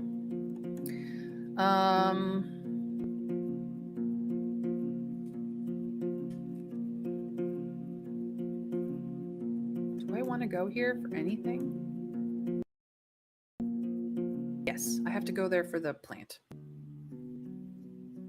I have to go plant a thing. I can consider washing myself in the river. Sure, we gonna get clean. Okay, I put on my clothes. We will return to the barren fields in the southwest. You're surrounded by barren fields. The path leading west from here ends together with the field, shifting into a meadow, then a forest. In the north, you see a passable path around the palisade. East from here, you see a road leading south and an abandoned building. I use the weird sapling to sense if there's Numa buried in this place. You remove the linen sack and shake off the soil from the roots, then dig a hole and plant the sapling in the middle of the field. Just to be sure you don't water it. All you can do now is wait, so you brush soda pop for a bit and make sure the saddle doesn't bother it. When you return, the plant is dark from sickness, dried up, withered. The field must have been corrupted, though seeing how there are already some plants growing from it, the spell is fading away. The curse is most likely as old as the last harvest. Interesting. I'd go somewhere else. We feel a slight aching in our stomach. Yep, we're not staying here. We shall go. What's the time? Oh, we're plenty of time. We're gonna go visit the Elder's Cave. We're gonna go say hi. Hi. Because he might have something to say now. 2 ibexes, a male and a female, are lying on the rocky mountainside. A gentle wind is brushing their fur. The old druid is resting on the bench and welcomes you with a new interest in his voice. Words of help you've shown to my neighbors from Howler's Dell have reached me, traveler. Good. Very good. So, do we say, I'm always ready to do the right thing, or has one of those critters of yours brought you the news? 1 or 2, chat, what shall we do? I'm counting on all of you. Yeah, blighted on purpose, absolutely. Winter Fairy says 1. Count agrees. That is kind of our thing. The consensus speaks. We are always ready to do the right thing. He vaguely grunts. I don't have Beholder's Seed yet. He's not willing to speak with me about the ruined village. I'm not allowed to enter the cavern. What sort of weather do you expect for tomorrow? It takes him a few minutes to complete his ritual. The fogs will cover the dawn, even if not for long. All right, cool. You were Thirstius's teacher, am I right?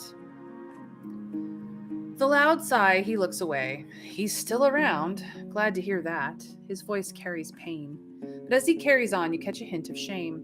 He carries not many good tales of our shared time, I expect. So, we can say, he claims your tribe was forcing him to follow pagan teachings, but at least you were a good teacher. Or we could absolutely lie and say, what do you mean? He values your guidance to this day. Do we lie, chat? Do we lie? That is the question. 1 or 2. Teacher, good teacher or lie? Trav goes, cough. I mean, come on. We don't lie. Winter Fairy's like, no lie. Remember, kids, never lie. It's better that way.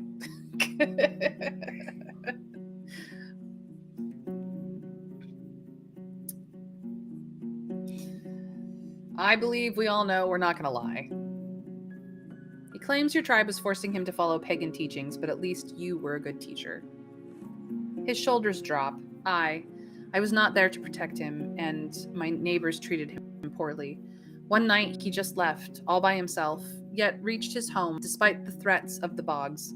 His Numa carries great potential, though from what I've heard, his soul is still immature. His eyes look even brighter than usual, but his voice grows stronger. If you plan to see him again, tell him I'm sorry. Not just for my daughter or for that violent day. I'm sorry I failed him. Aw, that's so sad. Well, what can you tell me about the tribe of the Green Mountain? He considers your question and finally looks at the sky, making his long hair fall on his back. Listen closely. I'm not going to say anything else. He takes a deep breath and turns towards the pond, observing the current. The road in the far east, one that's now abandoned, is not showing the truth. Look for a brook bridge made of stone. On its northern side, turn east again, go along the stream. It will be rough at first, but soon enough, you'll get to the game trail, then a mountain. Climb it to reach the village of the tribe of the Green Mountain, who follow traditions older than any of ours. This grim tribe avoids the outside world. Right's followers have hurt them deeply. If you want them to share a stew with you, this is what you should tell. I'm a freedom seeker, a friend of the speakers of the forest. Say these words like an unwanted guest looking for a roof. They do not want you there, but prove to them that you're willing to listen, not just speak. He turns towards you. There's nothing else to say. Well, that was very good advice. We might actually be able to get some questions answered with his help. I have some other questions. We don't have anything else we can ask. Okay, time to head off. Beholder, it's time for kisses and hugs. Because we hug trees in this house.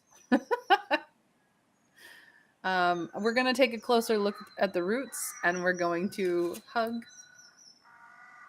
I mean, it's really dirty and disgusting, but so what? The root is soft and doesn't resist your touch. You hold it tightly, even though its smell is not far off from the stench of water from which it sticks out. While your gamison keeps it away, you can still feel its warmth, or maybe it's just a trick of your imagination. After a couple of moments, it doesn't look like it's trying to hurt you, but you feel a pulse of sort. Smooch. You kiss trees. Like I said, the root is soft and doesn't resist your touch. Its smell is not far off from the stench of water from which it sticks out. You feel its warmth, or maybe it's just a trick of your imagination. After a couple of moments, your lips start to itch. Can we take a sample? Sample? No. All right. We will approach the altar. The cream colored limestone is cold and smooth. The tree branches and roots are moving slowly in a way that can't be justified solely by the wind. We offer a magical item. We are going to offer a spirit rock. As soon as you lay it on the stone slab, the pebble hisses for less than a single breath, then shatters into dozens of tiny rocks, not much larger than grains of sand. The tree greets your offering with the sound of moving, stretching branches. Oh, we got it. I approach the weird fruit that has suddenly appeared. It appeared in just a couple of moments, transforming from a button-sized sphere into a large fruit. While its shape and size resemble an apple, it's also pale, entwining the whites and grays of bone. It's divided into a number of slices, like an expensive toy made of marble. The tree is now larger, taller, but becomes silent once motionless, sated in its hunger. Your the farewell gift is waiting for you. I will spend an hour or so making the tools that will allow me to pick the fruit from where I am. You look for two long branches in the required shapes. At first, you make a curved hook, then a net-like piece of cloth spread between the two sub-branches. The plan is simple. Pull the fruit with the former, then catch it with the latter. You practice it on an imaginary branch a couple of times until you feel ready. All it takes is a single pull. It's hard like bone, smooth like polished granite, and just as cold. You look at the tree, but nothing else grabs your attention. I put the tools away and hide the fruit in a sack. You don't see any creatures or humans. Well, we got it. We know that we have to go back here to the Elder's Cave to get the plague. The plague release, or I've lost a word.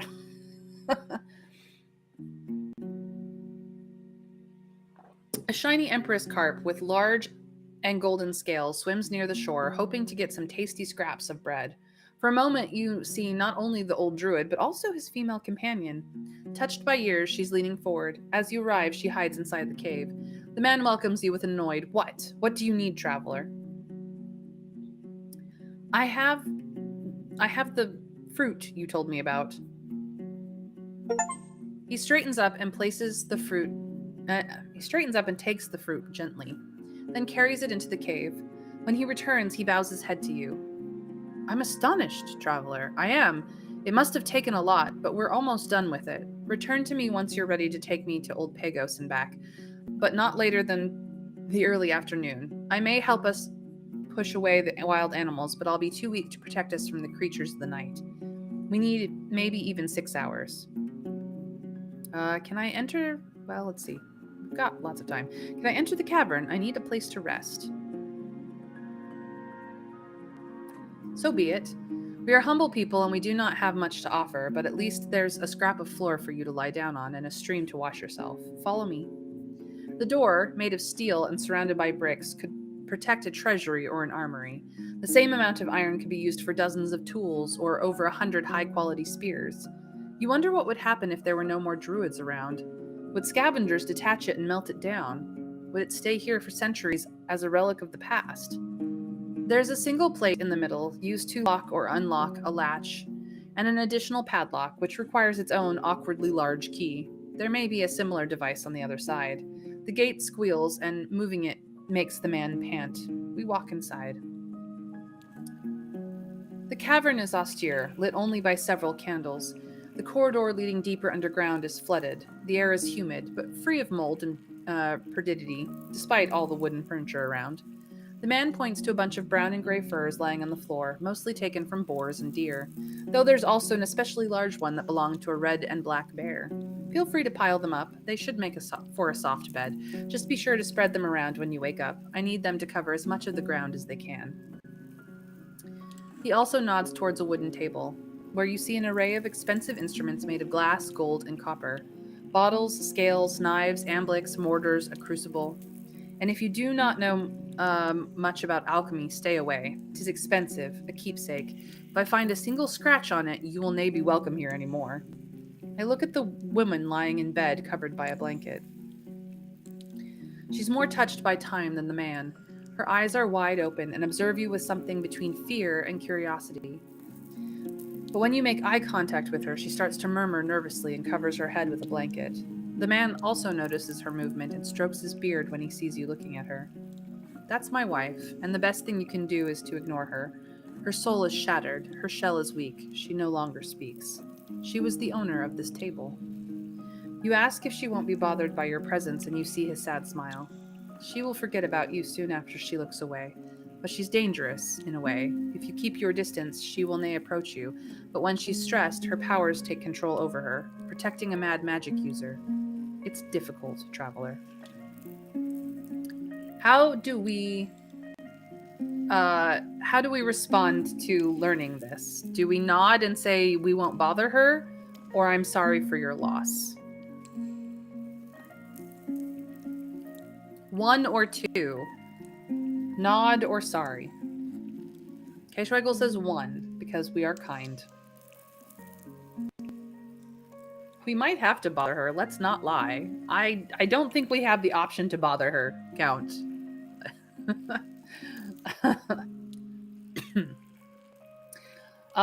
So Trav and Winterfairy also voted 1, so sorry, Count, you've been outvoted.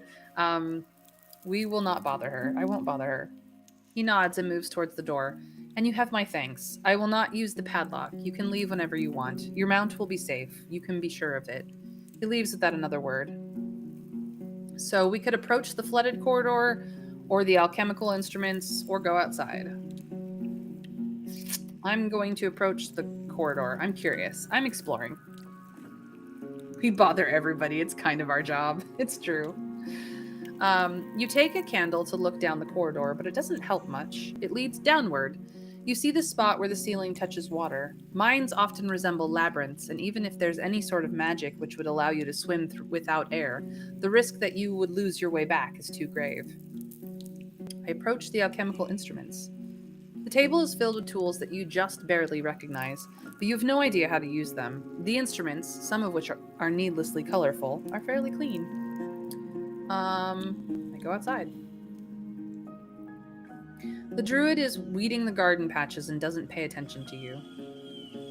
I approach the spring. Standing astride the spring water won't be too convenient, but you can shove your head right into the crystal clear water. Alright, we are as clean as we get anyway, so we don't really need to go there. We have plenty of time. We just now have access to his cavern. That's primarily what I was wanting, is just to explore. Oh, absolutely. One of them can. We're gonna go up to Howler's Dell and spend the night there. But I'm only going to reach Howler's Dell because it is 3. I'm going to the movies soon, so I cannot stay here on stream with you guys today. However, next week we will be adding an hour to my stream time. I know. Longer streams, guys. More time that we get to play and maybe finish up this game. So thank you everyone for joining me today. We're just gonna stay right here. We will deal with Howler's Dell next week on Monday.